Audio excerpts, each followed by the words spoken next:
شادی کی ایک تقریب بڑے دھوم دھام سے جاری تھی۔ دولہا دلہن بڑی شان و شوکت کے ساتھ اسٹیج پر بیٹھے تھے۔ دلہن نے دولہا کے کان میں کہا، اپنی ماں کو اسٹیج سے اتار دو کیونکہ میں اسے ناپسند کرتی ہوں۔ دولہا نے مائیک اٹھایا اور 3 دفعہ اعلان کیا، مجھ سے میری ماں کون خریدے گا؟ حاضرین پر سناٹا طاری ہو گیا۔ پھر دولہا بولا، میں اپنی ماں کو خود ہی خریدوں گا۔ اس نے شادی کی انگوٹھی اتار کر پھینک دی اور دلہن کو طلاق دے دی اور اپنی ماں کے قدموں کا بوسہ دیتے ہوئے کہا، میں نے فائدے کا سودا کیا ہے۔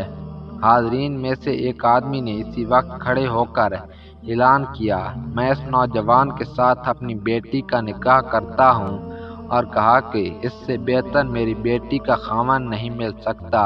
یہ کر کے اس نوجوان نے دنیا بھی کما لی اور اپنی جنت یعنی ماں بھی۔ دنیا میں مجھے جو بھی ملا، جتنا بھی ملا، سب کچھ میری ماں کی دعاؤں کا صلہ ہے۔ مزید اس طرح کی ویڈیو دیکھنے کے لیے چینل کو سبسکرائب اور اس ویڈیو کو لائک کریں۔ بہت بہت شکریہ۔